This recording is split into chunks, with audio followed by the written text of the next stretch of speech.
नमस्कार ओडिया घर स्वाद चैनल को आपण मानक बहुत बहुत स्वागत। आज आम मसला दिया पणस मंजी भजा प्रस्तुत करवा। यह आपण उभय पखाल भात किंबा गरम भात सहित सर्व कर खाईपारे। आशा करुच्ची रेसिपीटी आपण मानक निश्चय पसंद आसीबो। तेबे चलंतु डेरी नक आरंभ करवा आज ये टेस्टी रेसिपी। मुझे अल्प पणस मंजी नहीं, पणस मंजी को यहीपरि चोपा छड़ाई नहीं सरू सरू करी काटी नहीं। गोटे बड़ साइजर आलू नहीं, आलू को यहीपरि चोपा छड़ाई नहीं पतला पतला लंबा लंबा करी काटी नहीं। एबे गैस उपरे गोटे कड़ाई को गरम होगापी रखिनेबा। से गोटे बड़ चामच सोरिष तेल देदेबा। प्रथमे काटिकी नहीं पणस मंजी को ऐड करनेबा और यह 2-3 मिनिट भाजी नेबा। यह सहित अल्प लुण ऐड करनेबा आउ अल्प हलदी गुंड ऐड करनेबा। भल भाव मिसाई नेबा आउ पणस मंजी को 2-3 मिनिट यहीपरि भाजी नेबा। यार लीड को कवर करनेबा। गैस फ्लेम को मीडियम रे रखिबा आउ मझिरे मझिरे यह को लीड खोली नहीं गोलाई नेउथिबा। पाखापाखि 2-3 मिनिट भाजीबा परे आपण माने देखि पारुथिबे पणस मंजी हल्का सिझी आसिलानी। एबे यह सहित काटिकी नेइथिबा आलू को मध्य ऐड करनेबा। भल भाव मिसाई नेबा आउ पणस मंजी सहित आलू को आउ 2 मिनिट लीड कवर करी नहीं कुक करवा। मझिरे मझिरे यार लीड को खोली नहीं गोलाई नेउथिबा। वर्तमान पणस मंजी और आलू को भाजी नेबा पाखापाखि 5-6 मिनिट हो जाइए। यह एबे कड़ाई बाहर करी नेबा। वर्तमान से ही सेम कड़ाई रे आम आउ 1-2 चामच पाखापाखि तेल देदेबा। तेल गरम हो आसिले यह सहित अल्प जीरा ऐड करी नेबा। आउ जीरा भल भाव फुटी आसिबा परे आम यह सहित गोटे छोट साइज पियाज को यहीपरि काटी नहीं ऐड करनेबा और पियाज को आम किछि सेकेंड भाजी नेबा। गैस फ्लेम को मीडियम रे रखिबा। वर्तमान पियाज हल्का भाजी हो आसिलानी।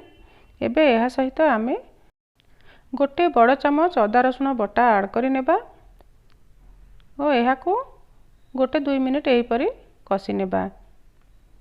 गैस फ्लेम को मीडियम रे रखिबा। एबे यह सहित आम हाफ चामच पाखापाखि हलदी गुंड ऐड करनेबा। स्वाद अनुसार लंका गुंड ऐड करनेबा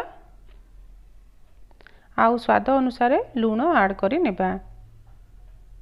एबे सब को भल भाव मिसाई नेबा। गैस फ्लेम को मीडियम टू लो मीडियम रे रखिबा।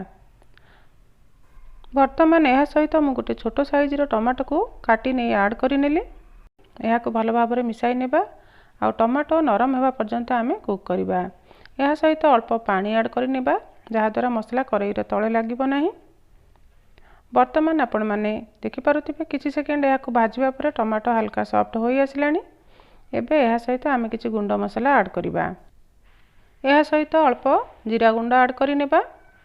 1/4 चामच पाखापाखि धनिया गुंड ऐड करनेबा आउ 1/4 चामच गरम मसला गुंड ऐड करनेबा। भल भाव मिसाई नेबा। एबे यह सहित पूर्वर भाजिकी रखिथिबा पणस मंजी और आलू को ऐड करनेबा और मसला सहित यह 1-2 मिनिट यहीपरि कषि नेबा। गैस फ्लेम को मीडियम टू लो मीडियम रे रखिबा। वर्तमान यह कषि नेबा 2 मिनिट हो जाइए। एबे यह सहित आम पानी ऐड करनेबा। मुझे पाखापाखि हाफ ग्लास पानी यह सहित ऐड करनेली। यह को भल भाव गोलाई नेबा और लीड कवर कर नहीं पणस मंजी और आलू भल भाव सिझा पर्यंत कुक करवा। मझिरे मझिरे यार लीड को खोली नहीं गोलाई नेउथिबा। पाखापाखि 7-8 मिनिट यह कुक कला परे आपण माने देखि पारुथिबे आलू और पणस मंजी भल भाव सिझी जाइछि। भजा आमर बढ़िया भाव प्रस्तुत हो जाइछि। शेष में यह सहित किछि धनिया पत्र को काटी नहीं ऐड करनेबा। भल भाव मिसाई नेबा आउ गैस फ्लेम को ऑफ करि नेबा।